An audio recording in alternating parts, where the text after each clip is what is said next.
Welcome back to the Movie Draft House. I'm your host, Mark, and I'm joined by co-host Jeff. Good day to you, Mark. It's draft night. I hope you're prepared because next month is spooky month, and I got some spookies for you.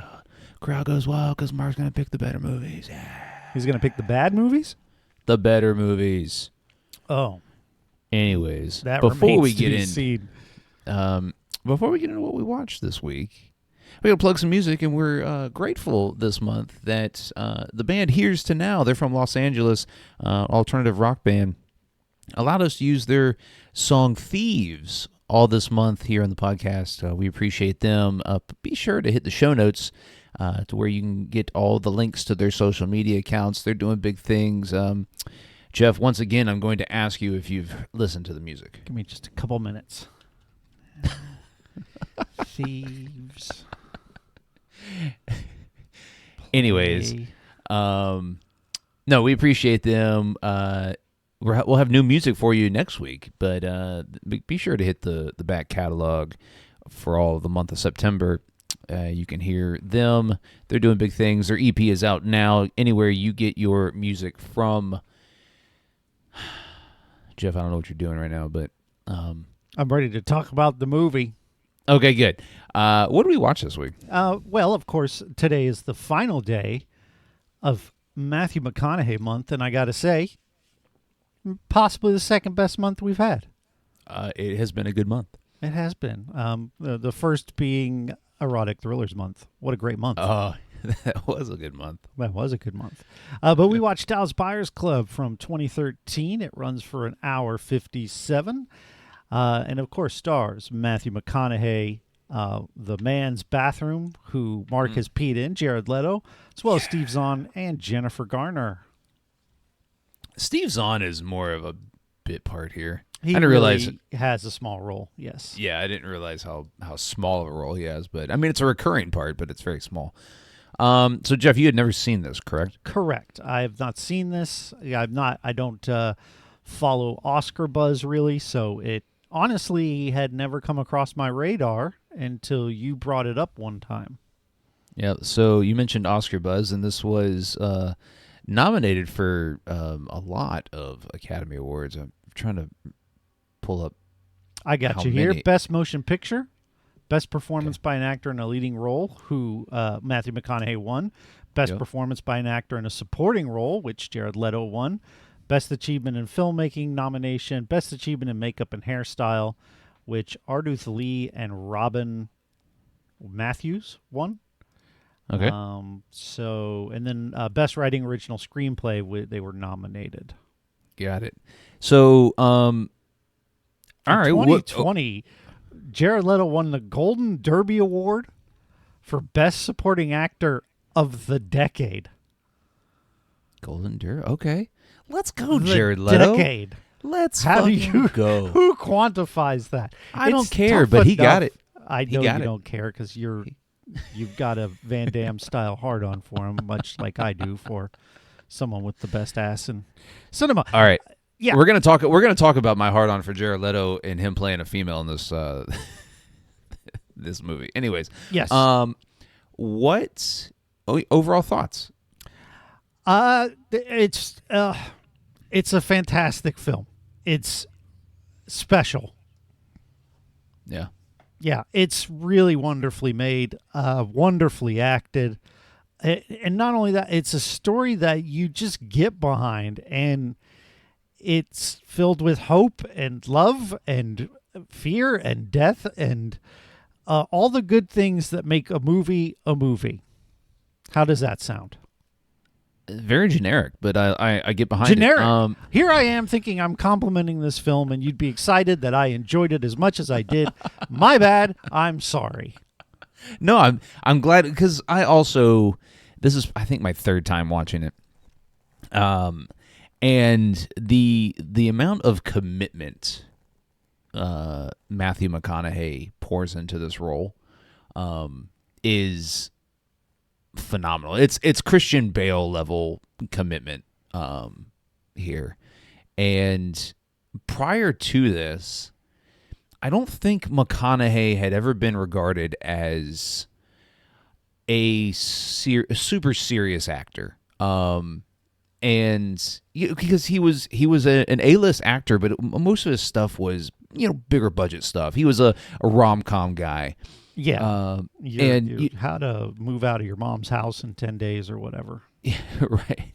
And so, and then he does this movie, and he loses a shit ton of weight, and he looks deathly ill. I mean, there's portions of the movie where he looks better than he did, but the entire movie, he looks ill as fuck. He's very thin compared to the ripped, smooth ass we saw a couple weeks ago. Yes. Right. And I just, after watching it, you knew, like, the movie, and it's, for an Oscar baity movie. And, yes. it's not, okay. I almost feel that's unfair to say about this movie. I mean, I guess it is Oscar bait to a degree, but there's something when I hear the word Oscar bait that makes me reflux, and mostly because I find them to be so overly serious and so, like, I don't know, like, look at what we're doing. This movie has a very natural feel to it. Yeah. It feels, I almost want to say effortless, like the performances are so good and the storytelling is so good that it's just a good movie. I don't know that it might be Oscar bait. They might have put it together just to get the Oscar attention, but I think what they did instead is just made a really great film that happened to win an Oscar. I mean, yeah. Like, no, name some other Oscar bait, and I just feel like they're so pretentious a lot of the times, whereas this just isn't at all. Right. You're correct. It doesn't come off as pretentious. It doesn't come off as artsy. Like there's very little, like, there's cinematography here, and it's okay. But it's not off the charts. Well, like they don't go out of their way to, like, show sweeping landscapes and all that. That's not the point, right? So it's more about the characters and just tell you don't have. I think that's why I like it, is because it is just a movie shot in to tell the story, and that was it. Yeah. It's directed by Jean-Marc Vallee, who died in 2021. That sucks. He was only 58, but I was looking through his filmography, and he directed some other lesser known films. One I've seen, Wild, starring Reese Witherspoon, that wasn't necessarily very good, but I just think back to, like, it only takes a filmmaker one movie to really make a name. And I think that this was this guy's movie, and he decided he was going to tell the story of this this guy with AIDS, Ron Woodruff, and his trials and tribulations of trying to find a drug that could help him, but then in turn started a movement of I guess not, it didn't showcase the AIDS epidemic. No. Yes. Epidemic. Yeah. Not a pandemic. An epidemic. It's not a pandemic, right? But, like, so I enjoyed McConaughey here, is because he starts out as a not a villain, but an unlikable character. Right. He has a character arc, which is what movies are supposed to do. Right. Like, I mean, he goes through change and he becomes a better person. He starts off, he's a womanizer and a racist and homophobic, and by the end of the movie, his best friend is a trans woman. So what's that tell you? That's a heck of a character arc, and I think is what, honestly, that part of the story is what makes the movie so great. The background of him getting the drugs to to bring back and to essentially become a drug dealer with, medicine to help people with AIDS live longer. But what is the best part is there's a couple things I really like. The relationship between him and Rayon, and the story of the FDA being a bunch of shitheads. I enjoyed. Yeah, that this part movie too. clearly has it puts a target on government, right? I think that's the big, overarching theme here is that the FDA is not there They're not for your friend. anybody, right? Right. And I think that that's the backdrop of this film. And one thing I think kind of isn't said, but I think maybe you can kind of glean out of this, is there's a joke that Dave Chappelle has where he's like, when it was the crack epidemic, no one cared. But now it's the opioids and everyone cares because white people are dying. And I wonder like how much of that would be like when it was the AIDS epidemic and it was just gay people dying, no one cared. But once straight people started getting the disease, then all of a sudden it's like, oh, we got to get this fixed. It'd be interesting. Yeah. I don't know if that was an attitude at the time or not, but it feels like it could have been. I mean, absolutely. I mean, you're talking so, and like, what better actor to get to play a bisexual man than? I don't think she was bisexual. No. I'm talking about Matthew McConaughey's character. He's not bisexual. Yeah, he is. No, he isn't. When does he have sex with a man? In the beginning. No, he doesn't. Yes, he does. Those are women. He's having sex with a woman and a man underneath the bleachers of this rodeo. Those are two women. That is not two women, bro. Okay, I'm going to pull it back up, but maybe I'm wrong. Pull it back but up. I don't, because he's. No, I don't. Go ahead.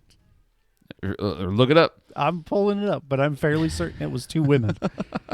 Because though, I mean, it's still, bisexual people can still be homophobic because they're hiding.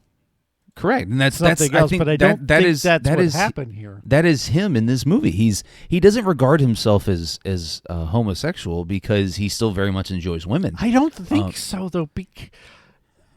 Like he has that wall, and it's a really funny moment of like nude pictures of women, and he's jerking off and looking at one, moves to the next one, and then he gets to the one at the end, and it's like Boy George or something.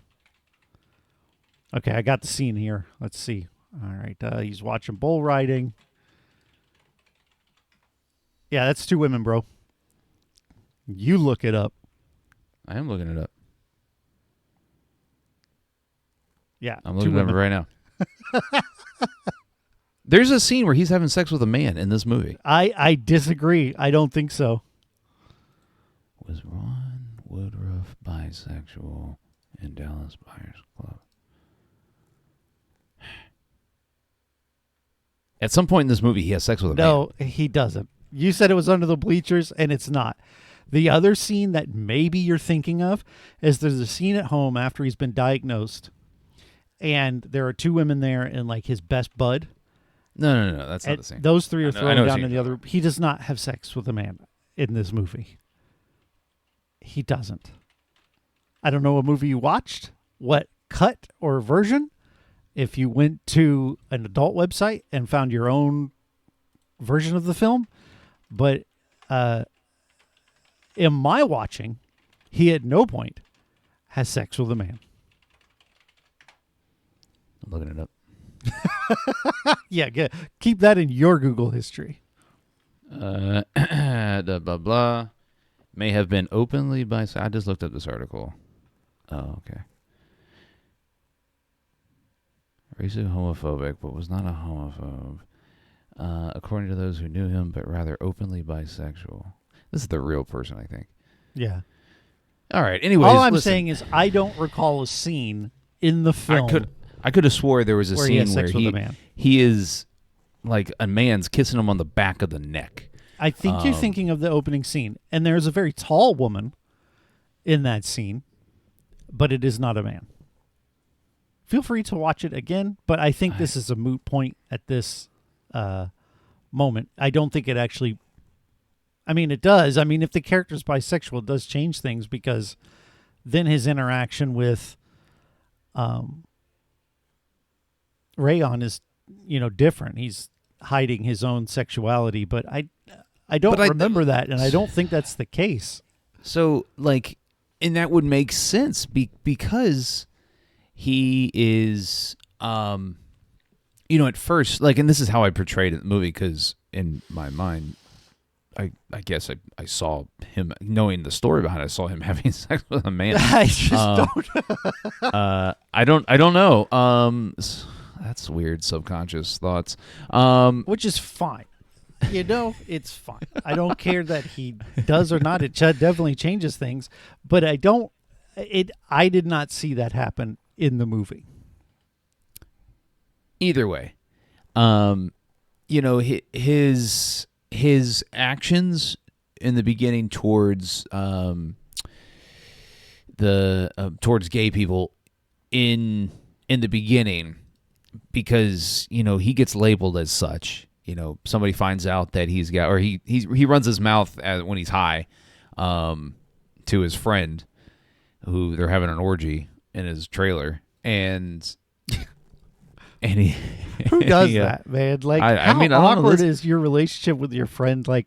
If I was at your place and in the next room with the door open, you're having an orgy. I think the podcast is done at that point. Really? I can't look you in the face anymore.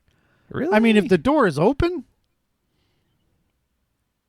and I see Baby Mark and the boys swinging around, no. Baby Mark. I can't. I gotta leave. I mean, I just can't. I don't need to, Listen, I found my new nickname for my... I like the plutonic nature of our relationship. Baby Mark and the Boys. That's a good band name, by the way. It is a good name. Baby Mark and the Boys. They find out later it's about dick and balls. No, I just his arc, Ron Woodward's arc in this movie, and how McConaughey plays it is fantastic. Is because, like you said, he goes through in the changing moment. And I don't give a fuck what you say about Jared Leto. He is phenomenal in this role. Did I say anything? No, I'm just saying you have said in the past that you don't prefer a Jared Leto performance. No, so I don't like his bullshittery. He's kind of noted as being a bullshit kind of guy, but also the main is his method acting, which is bullshit. Your method acting is kind of like a reason to be a dick. I can understand this aspect of method acting. So when he was the Joker and he's sending dead rats and shit, that's stupid. He's just doing that to be an asshole. You don't need to do that, right? But if he to prepare for this role, dressed in drag and experience what it was like to be a trans woman in this world, to understand the hardships that they go through, and went to several, gay clubs or whatever. That's not method acting to me. That's researching. You're learning about the person, the character. That's fine. It's all the stupid shit that method actors tend to do when they're method acting. It usually is just because they want to be assholes. And you never see, if Jared Leto played a very charitable person, I don't think he'd method act to the point where he's giving stuff away to charity. He just that's what I don't like. I get it. And, now, whether his performance is good or not, I can take that by what's just on the screen and agree. I found at a point in this film, I was not watching Jared Leto. I was watching the character, and I really liked the character. Yeah. So... for that, that's an A+. That's what your job is. But there are a couple moments. The issue, too, with Jared Leto is he has such a distinct face that sometimes it's hard to unsee him, right? But at some point in the movie, I did click in and I got to experience the character of Rayon. And then there's the scene where he goes to see where she goes to see her dad, and which is an excellent scene. And then there's the scene right before she goes to the hospital for the final time. That's, hard to watch. I don't want to die. Yeah, I can wholeheartedly agree with Jared Leto's performance in the film, deserving of the Oscar. And it added to the picture in a positive way. Jared Leto, a very good-looking man, right? Stunning eyes. I don't like the guy, and yet he has stunning eyes, right? A perfect casting choice here by Jean-Marc Vallee. Now, the part of me is like, is there a trans woman you could cast in the role instead? In 2012? No. You're probably right. Probably not. But there might have been a gay man, though. Could and have again, been. This is not taking away from Jared Leto's performance, but that would have been my preference. But it doesn't hurt the film that they didn't. But I just would have liked to have seen someone of the LGBT community get the role, not just for the work, but also they'd be able to bring a level of commitment that no straight white male would be able to bring to it. Yeah, I just don't think when this movie was made, that type of spotlight to a to representation was a as big of a deal as it is now. Yeah, you're right. I'm not arguing that. I am just saying what I would have preferred. Sure, Again, it doesn't. Jared Leto's great in the movie, so he when I'm watching it, I'm thinking, okay, yeah, Leto's great, but the movie completely shifts, and and it's got to be on purpose.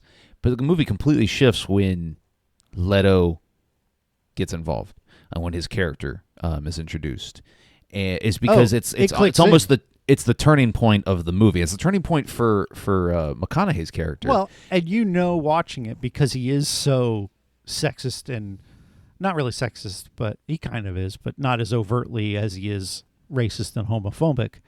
Right. At the beginning of the movie, the arc is going to be him changing, right? Because they establish so firmly who he is at the beginning. And when Jared Leto enters the picture, and he's mean and homophobic to Jared Leto, and then Leto's like, "You want to play some cards?" And he's like, "Yeah, you got money?" And it just, that mutual interest is enough for them to sort of break the ice.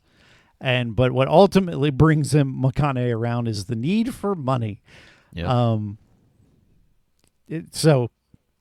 I really like their dynamic. It is the best part of the movie. Yeah, and we see through the not third act, but most of the second act and into the third act of the film, they need each other, but they also realize that they are there. I mean, there's a scene where McConaughey finds Leto on the floor in the hotel room, and he's getting high. So that's not what's happening there. Leto he's already high. Yeah, probably already. But he's shooting up with the drug. Yeah, the medicine, right? And, yeah. The character doesn't want to, is like scared of needles, or is not. And McConaughey is like, you need to learn to do this for yourself. Someone's not always going to be around. And then why I know that's not a narcotic drug. It's because he's shooting it in the thigh. It's because Matthew McConaughey is willing to do it, right? Because throughout most of the film, there's a point where McConaughey, through research and everything, kind of becomes an expert on the best way to live with AIDS and HIV to extend your lifespan. And there's a great scene where they go shopping. And, he's like, "Oh, this shit will eat you from the inside out. What a surprise. FDA approved." Right. And Jared Leto keeps trying to put junk food in the basket. And, McConaughey's like, "No, put the shit back. This is going to make you sick. Don't do it." And he's very strict on Rayon about, "Are you high? Fucking hell." Like, he's really trying to take care of her. And so that's why I think in that scene, she's not shooting up heroin. It's just the medicine. No, that's what I meant. I meant that she was already high. Yeah. And she's trying to take this drug that is supposed to help her. And he comes in, and it's a touching scene.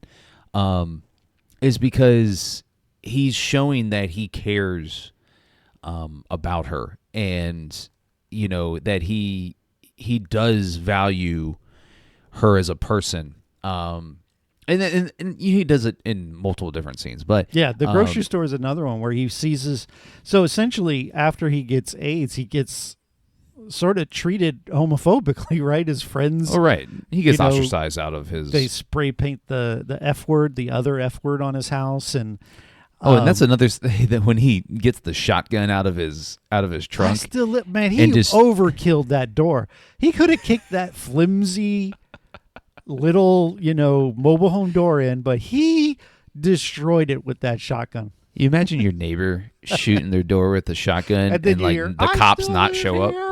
I still live here. Yeah. But I mean, but that grocery store scene where he sees his old friend who has essentially disowned him, and then that friend sees Rayon in his peripherals, and drops the other F word, and this kind of annoys, McConaughey's character, and he puts him in a damn headlock, and he's like, shake her hand, and it's that moment where you see that McConaughey is sort of, not the homophobe he once was, that his relationship with Rayon has changed him, which I think is excellent, because I feel like for a lot of people in the real world, that's how they break out of their prejudices, is by having a friend, that someone that maybe they relate with on a different level, be it cards or video games or whatever. And then they find, it's obvious that Jared Leto's character is a part of the LGBT community, but that's how you kind of learn and understand the hardships that another person goes through that you wouldn't. And that's what I like about this. It just it's such a good relationship, their characters,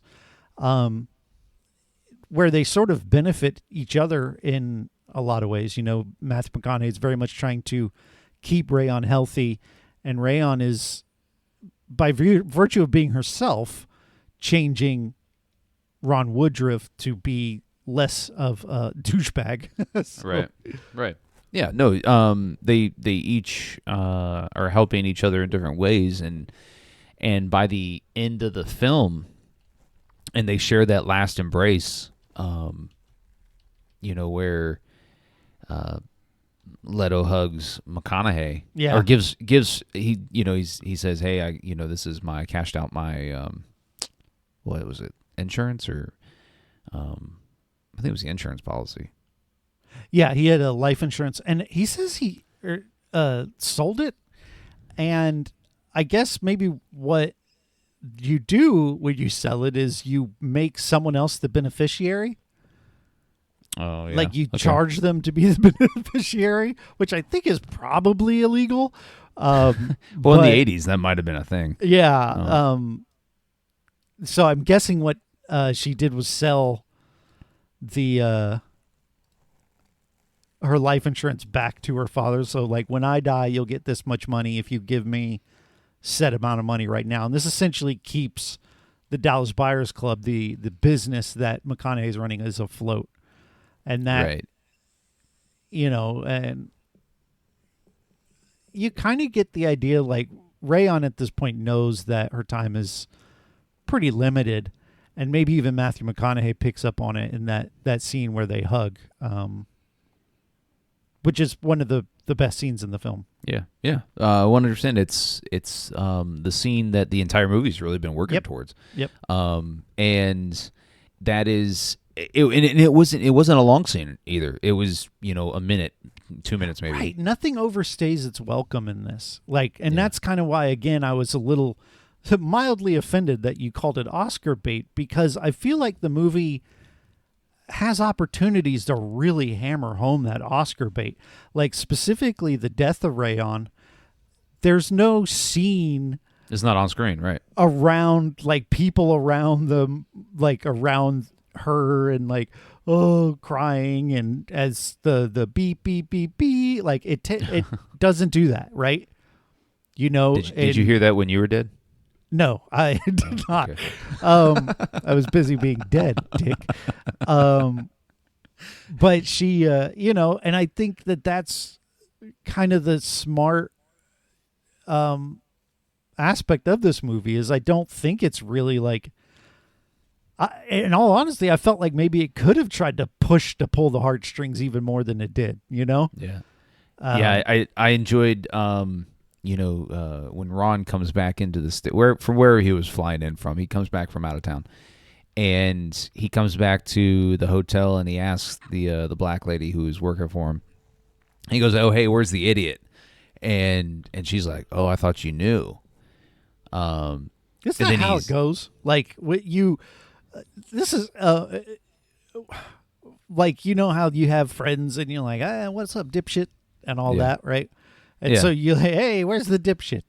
Oh, he died last week. What? Like how shitty do you feel? And then in that moment, do you wish that, like, is Ron the kind of person who would wish, man, I should have told her I loved her more, Well, I mean, you kind of see that when he goes to the hospital, and he goes into the room, and Rayon's friend or whoever that was, that she was packing up, right? Is packing up all of her things. I think they were lovers. Yeah, probably. And and then he has this look, and he knows that she's dead. And then you see him go storm into the room in the hospital where the doctor is, and he has that physical confrontation with him. And I think that's the scene where we're meant to pull from that Ron wish he would have said more to Rayon when she was alive. Right. And that, I think it's an effective scene. It's awesome. And that breaks him. When he gets back to his place of business and, hey, they can't afford it. And he's like, give it to him. Right. Like he sort of is like, fine, if they can't afford it. Sell the Cadillac, Yeah. People need to get this stuff. Because there's a scene earlier in the film where there's a guy's like, I've got $100. And he's like, it's $400. Yeah. Get to stepping. And that same guy is in line at the end of the movie with the $400 in hand, And that just kind of, Ron at that moment is like, all right, if you can't afford it, I'm going to give it to him, that sort of thing. So yeah, it's such a good character arc. Yeah, and the character of Rayon serves as the linchpin to the arc, and she dies with probably about 15 minutes left in the film, and then we see, Ron going to court and losing the court battle for between him and the FDA, and even the judge is like, the law doesn't make sense, but it's the law. Like, I have to follow the law, but the shit doesn't make sense. Like if you're like in this movie, Ron is told he has a month to live, and he can't get the AZT, which made me think of NZT. Remember that? Right. Yeah. But he goes and he digs it out of the trash, which I'm like, genius. Like, that's what someone would do. He has nothing to lose, right? I got nothing to lose. I'm going to take drugs out of the trash. And, finally he gets to that point, that hospital in Mexico, where that guy's just giving him stuff that's readily available in Mexico, and it peps him right back up, Yeah. Yeah. And that's where he gets the idea to start slinging this overseas, back in the States. So, it's so good. Also in that message of like, the FDA, they work for, the pharmaceutical companies, right? They get their stipends and shit, and it's a dirty game. And I appreciated that, and I also appreciated the the fact that Matthew McConaughey's character Ron had done his research, right? He was not. This character is not.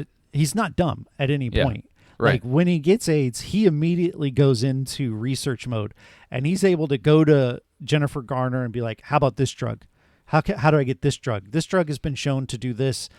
You can't do it in the States. You can't get it here because there's so much litigation and red tape. But in Mexico, you can pretty much just walk in and get this stuff." So that whole arc is great. And again, the idea, like the judge says, if someone is terminally ill, they should have the right to take whatever the fuck they want because they have nothing to lose. And if there are these experimental drugs that the FDA hasn't approved, they should be able to do it. Now, one thing I thought of is the COVID vaccine is it wasn't approved by the FDA when people started taking it. Right, because it was like an emergency process. And so it was like,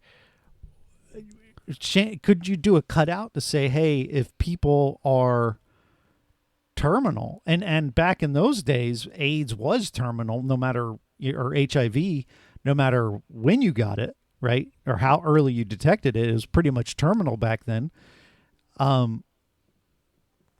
Why wouldn't they be able to get access to these experimental things? Right. It's a great argument politically. Yeah, and then we see Ron lose this case, and then we find out that he lived 7 years past his one of the most effective parts of this movie. So throughout the film, like he gets diagnosed, and it's like day 1. Like you got 30 days, and they show you day 30, and they just black screen with white text. And one of the last things you see in the film is day 2,557.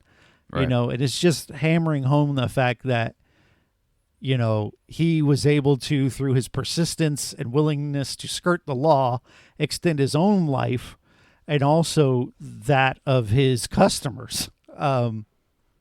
Which, again, another just really effective, simple bit of storytelling. Yeah. So we didn't talk anything about Jennifer Garner. What did you think of her in this film? I think she did an admirable job. I think that, unfortunately, she's surrounded by people with more to work with. Right, for sure. I don't think any shortcomings are her own fault. It's just that the script really didn't have her doing a lot, right? There's the scene at the end of the movie where she's like, hey, she was my friend too. She starts to get a little verklempt. Yes.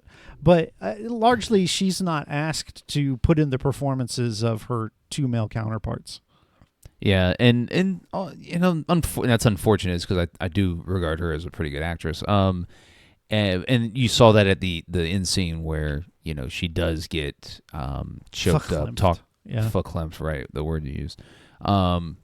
But I too think that her part just wasn't written to the depth and I don't think it could have been with the movie. It would have been weird to have this other, like, sometimes you just need contrast, right? Right. She is sort of a steady hand and a steady figure. Well, she's our window into the medical side of the AZT drug, and how it's impacting doctors and the pharmaceutical companies and how controlling they are and at one point in time she's being told by her boss that, hey, you need to push this drug, and she's like, I don't really want to, but right, because look, it's killing people. right, and so it does. I mean, her part in the role does serve a purpose because it does move the story forward and give that contrast. The higher ground of medical professional, right? Like she's in it for the right reason. She wants to see people healed and get better, and what's interesting about the doctor character, the main doctor, is I don't know that he's the bad guy, right? I think in a lot of ways he's following the law of the land. He's doing what he's supposed to do. But sometimes following the rules isn't the right thing. Right. Yeah, I think his part is meant to be the morally gray area Well, where. and I think it's to show that legal isn't necessarily moral, right? Right. Correct. Legality and morality are two different things. Right. And it's it's effective. All the roles here are effective roles, and Steve Zahn's character, even though it's a very small part. I thought they were brothers. Like at the beginning, they were talking about how's dad, the old man, and I thought he was talking about his own dad, but no, Steve Zahn's just a buddy. Right, and he's the only buddy who sticks by him, right? Yes, correct. And I love the scene where they're in the hospital for like the third time or whatever, and McConaughey's like, "Bitch, you said 30 days. Here I am a year later. Go fuck yourself." And you just see like Steve Zahn smiling to himself with his head down, just really appreciating the fieriness of his friend, who is right, like, yeah. You need to know I got my drugs? Fuck you. Like, you don't get to know shit. Right. And so it's, no matter how small the role or, everybody commits and they're well written to the point where, you put the right actor in the role and you get what you get. And so, I just think that even though Steve Zahn wasn't in the film very much, every time he was on screen, it was effective. Same with Jennifer Garner. Same with the other doctor, who I thought was pretty good. Right. I don't know the guy's name, but just Dennis O'Hare. Maybe. Oh no, that might be the Mexican doctor. I don't know. No, Dr. Voss is the Mexican doctor. Yeah, Dennis O'Hare is the actor. Okay. But yeah, it's just when you have a film that has all of these characters and you put the right actors in those roles, this is the film you get. And even if the movie, like, Jean-Marc Vallee, I don't know, did he write this film? I don't think he... No, he did not. No. It was written by Melissa Wallach and Craig Borton. So,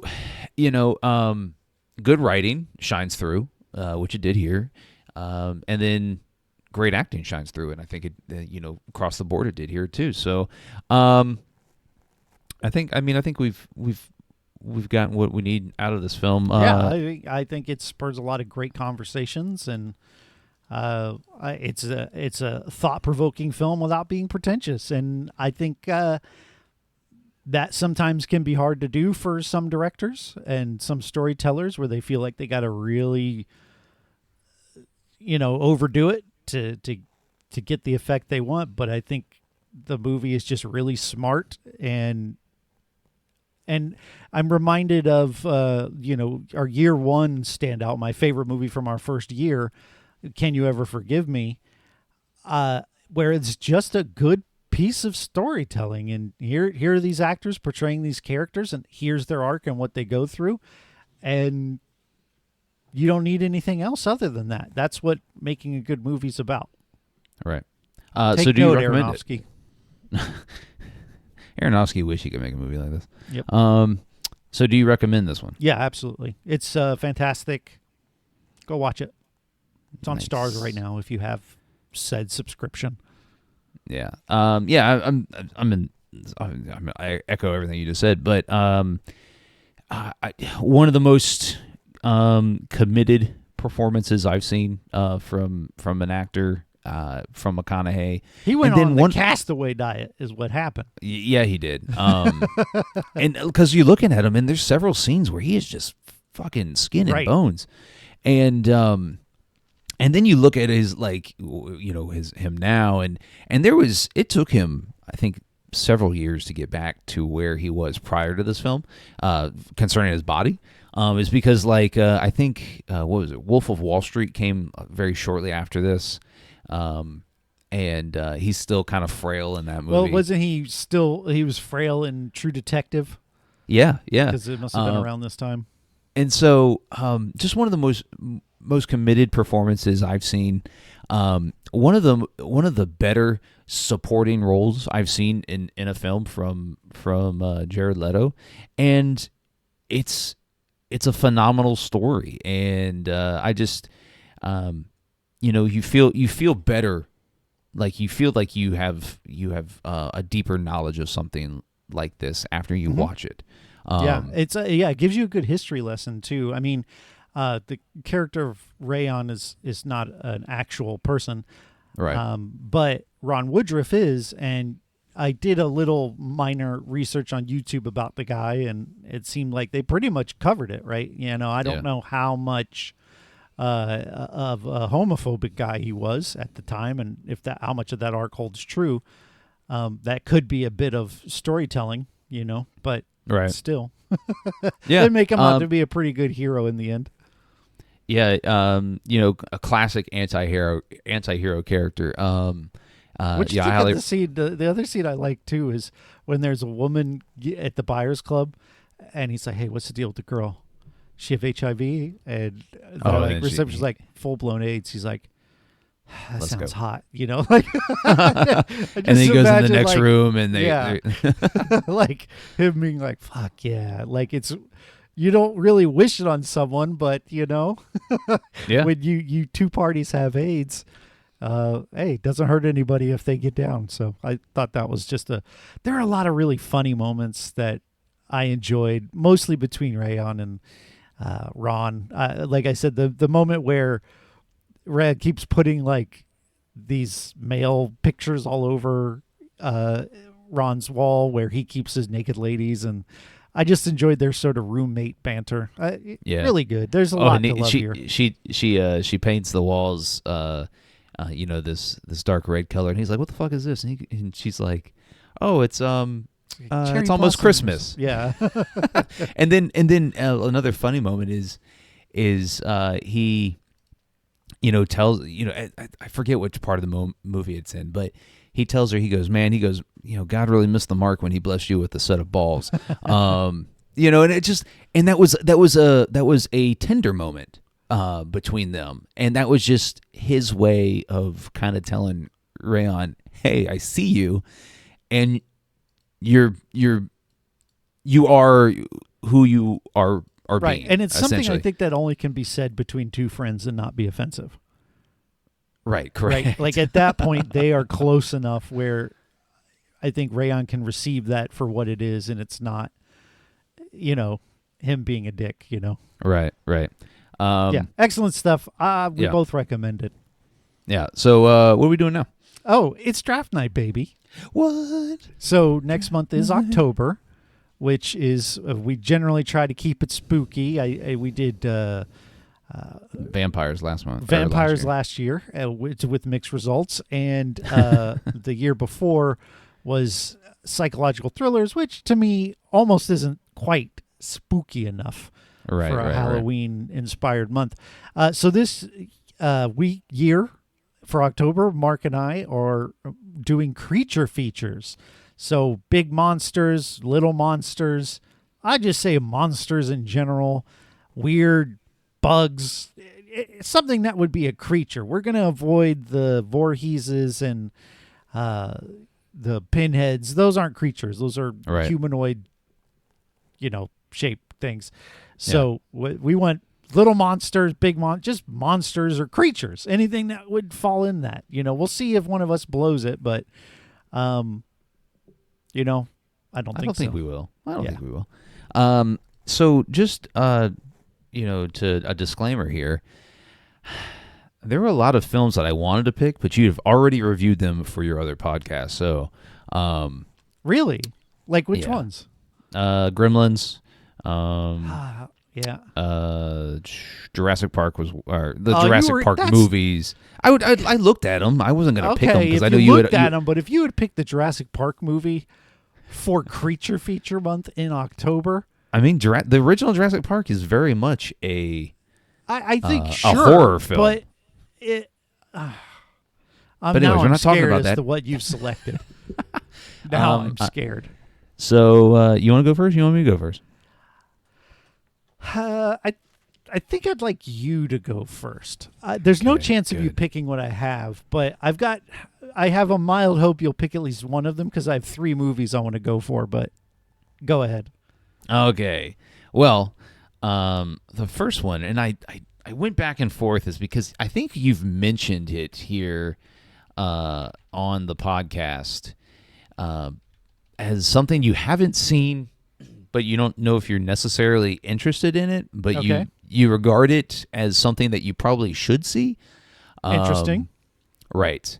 But I selected from the year 2017, directed by your boy, Guillermo del Toro, Ooh. The Shape of Water. Oh, okay. Again, probably not Halloween-y, but creature feature nonetheless. Very much creature feature. Yeah, I love Del Toro. Pan's Labyrinth is one of my favorite movies. We're going to see a real difference between you and I here. Okay, all right. But yeah, no. You haven't seen it, correct? I have not seen it. Okay, good. That's all I care about. Man, I don't know. Okay. Okay. I just have 3 movies. I don't know. So Okay, what we're going to watch. I only had 3 movies. I know. Well, I have 4, but I only have one of them I'm not going to pick. But so you know me, Mark. Yep. Guess the year. It's like 92, 85, 82. 74. Okay. 1982. We're going to go back to 1982. And we're going to watch the ultimate creature feature starring Wilford Brimley, God. Oh, Keith God. David, Kurt Russell, directed by John Carpenter. Oh, The Thing. Okay. We're going to watch The Thing. I've never seen it. I've been meaning Really? to watch it for a long time. Okay. It's a legendary film. That's why I'm picking, is because I've never seen it and I need to. We're specifically watching the one from 1982. We're not watching the one from the 50s or whatever. The one that's known for its incredible special effects and all that stuff. So I'm on board. I mean, it's been a very long time since I've seen The Thing. I'm interested. I can get on board with that. All right. Well, for my second one, and hey, real please quick, make it spooky. Come on, man. This isn't Like if we start the month off and we get spookier, that's fine. But come on, I'm ready. So, this is October's not 5 months or no, 5 it's weeks. a 4-week month. I double checked. Okay. All right. Good. All right. So, I had 3 films total to pick from, and one of them was Pan's Labyrinth. And you just mentioned that it's one of your favorite. I love Pan's Labyrinth. I wouldn't be objecting to, but double Del Toro. I mean, right? No, and it's not spooky. yeah. I mean, it's like fantastically the visuals are crazy. right. Correct. The eyeball Yes. hand guy. And, Yeah. Correct. Yeah. I love that. But I'm not so I'm not going to pick that. But that was my third film that I was considering. But I'm going to pick an A24 movie. Are we watching Tusk? We are not watching Tusk, Oh, even though that thank would be a great one. Have you seen that? No. Have you? Oh God, damn it! I should have picked that one. That's a phenomenal movie. Yeah. We're gonna watch from the year 2021. It is a subtitled film, just so you know. Yay. Well, can't we just do Pan's Labyrinth then? If we're gonna watch subtitles, but go ahead. We are gonna watch the Scandinavian film Lamb. Is this the one with the killer lamb? Like the crazy? I might be on board with this. Is this the one that's like so bad it's good, like super campy? I don't. It's not camp. I do not think it's campy. A24 movies aren't typically campy. Oh God.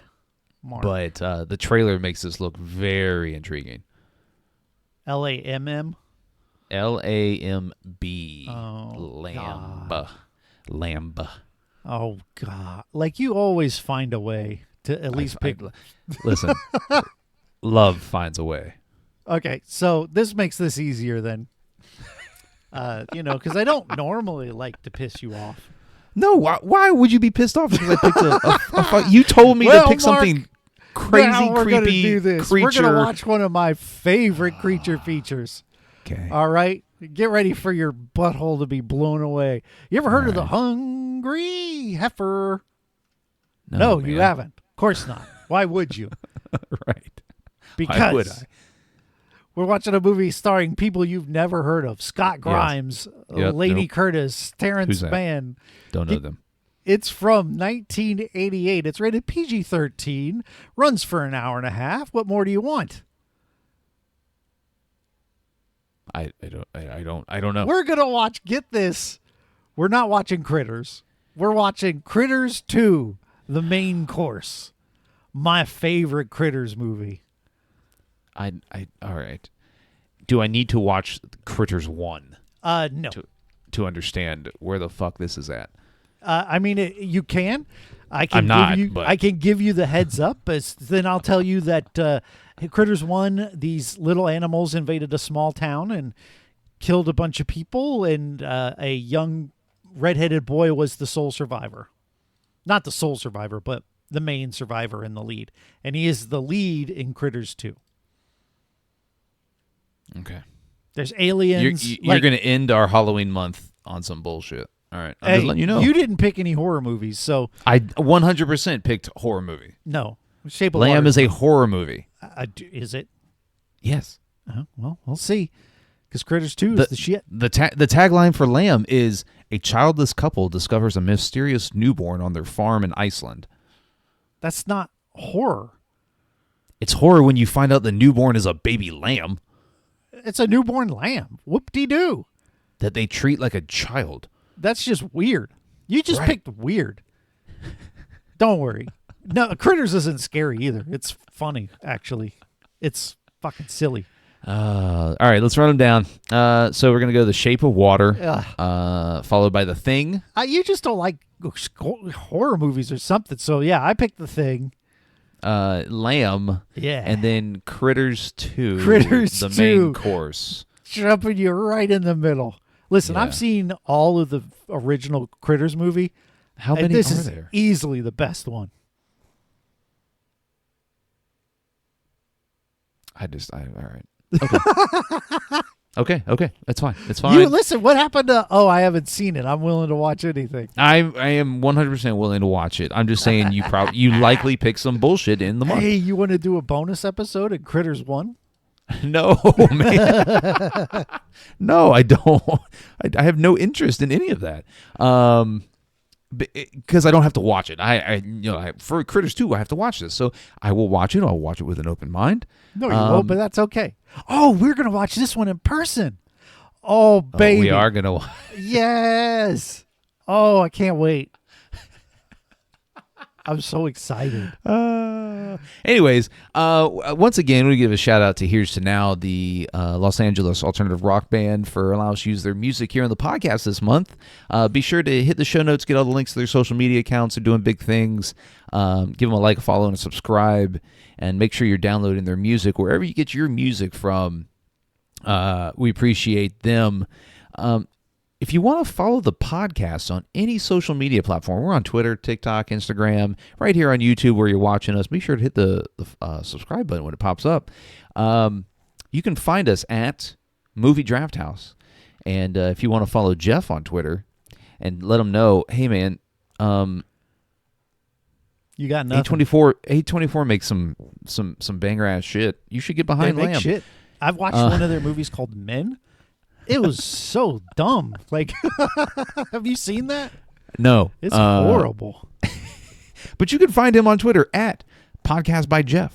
Yeah, and if you want to get in touch with Mark and peer pressure him into watching Critters 1 before Critters 2, you could do so on Twitter at I Heard You Liked. Thank you. I should say, the other film that was on my list that I was thinking of was the James Gunn directed Slither. Oh, I'd consider that as well. Yeah. I didn't put it on the list, but I did consider it. It was that or The Thing, and then I was like, I need to watch The Thing. The only reason I thought about not putting The Thing on there is in case we did Carpenter chronologically, but I was like, we're years away from that even being a thing. So by then I can rewatch it. Yeah. Anyways, Jeff, any words of wisdom? Nope. We'll see you guys next week.